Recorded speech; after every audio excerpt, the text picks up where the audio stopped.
I want you to drag the brake an extra 5 feet going into these turns. A slowing motorcycle tightens its radius, and I'm asking to slow it down another 5 feet. It's going to get pointed better. Yeah, he was talking to me. Can you believe that? Somebody telling me how to ride a motorcycle? Well, the fact is I went to Champ Street School. If you haven't heard of the Champ U or the Champ Schools, there's several different courses. I took the street course, which goes into high-speed riding, a little bit of low-speed stuff, but mainly high-speed riding. Got out on the track, and yes, I did learn something. Now, I know the proper techniques for high-speed riding, but I don't get a good chance to use them on winding roads around here in Florida. So I wasn't sure. I knew the techniques, but I wasn't sure if I was using them to their fullest, and I wasn't, and that's what I learned. So I'm going to take you through the whole class, and I'll tell you, well, they do a little bit about low speed stuff. I think that my techniques, the motor off's techniques, work better for low speeds, and I kind of proved it at the end. So make sure you watch this to the end. You could see one of their experts following me. Let's go. The class starts with an in-depth explanation of the techniques we'll be using, demonstrations as well, both doing it the right way and doing it the wrong way, and they'll tell you exactly why, the physics behind why these techniques work and how the front brake helps you. This front tire wall is divisible by two things: brake pressure and lean angle. Brake pressure points and lean angle. If I'm straight up and down, how much of the brakes could I use? Now, basically I could use all of them, everything it has available. When I do put that kind of load in the front tire, you can see the tire actually build out and grow its contact path. Well, let's say I start leaning it over. I put maybe 50% or 50 points of lean angle into it. Do I have 50 points of brake left? I bet I do. But what if I get over here to 98%? Look, I've got it loaded right now. Could I add any brakes to this? I've got 2 points left on it. But if I add it abruptly, now I've got a problem. Freddie, how long does it take? Freddie, how long is it going to take us to load the front tire? Well, it basically takes, it's about brake pressure, right? And it's pretty instant. But it's how we do it. The key is we don't want to do this. That's right. Person's not respecting the radius of miles per hour. All right, so he's got one throttle setting, one lean angle, and he's holding one radius. I'm going to tell him to add some energy. Accelerate!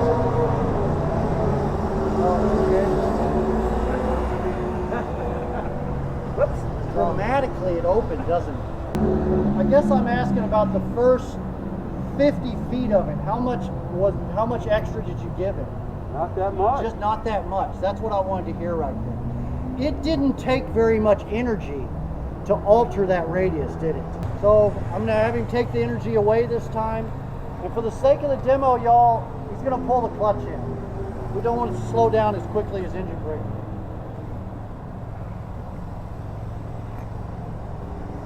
Slow down! Y'all, you see it tighten its radius. Tighten it kind of like a clock spring. Wow, buddy, just a moment ago I said a slowing motorcycle tightens its radius, and that's what we saw. Next, we did some high-speed braking. This is from about 45, 50 miles an hour using both brakes. You got to remember to load the tire before you work the tire.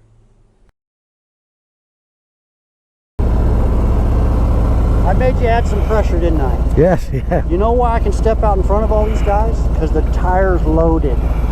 Right? I wouldn't dare step out in front of them if I didn't know they had this much rubber on the ground. Mm-hmm. And each one of them is added brake pressure just like you did. Interesting, isn't it?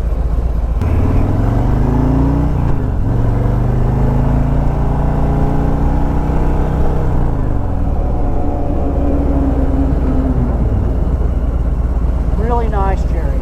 It's a happy motorcycle. Oh, yeah. I mean, truly, the way it's getting input right now makes it happy.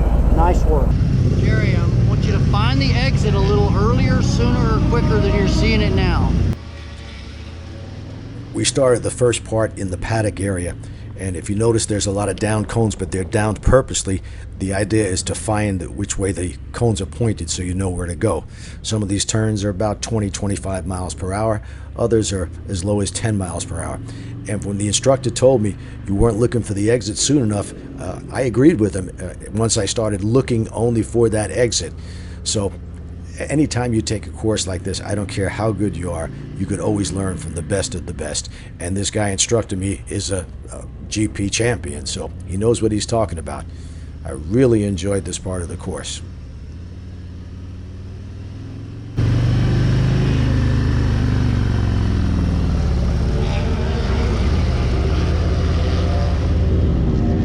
I want you to drag the brake an extra 5 feet going into these turns. A slowing motorcycle tightens its radius, and I'm asking to slow it down another 5 feet. It's going to get pointed better and allows a rider to get in a better position to exit. I'm only talking about like 1 point of brake. Right, you'll brake, and then as you're trailing off, I want it to last an extra 5 feet. So hold the brake longer through the turn. That's right, but just that last bit. I'm not holding it at 20 points. It's that last half, 1.5 and 0. Let that show you your bike's going to get steered better. Of course, he was right. Holding the brake through the turn just a little bit longer, just a few feet more, made a big difference in the way the motorcycle steered and got direction as it was ready to apply the throttle again.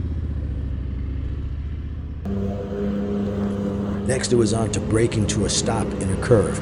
And as long as though you're using the front and rear brake, as long as you're not snatching or grabbing that front brake, it's not a problem. Very nice. Very nice.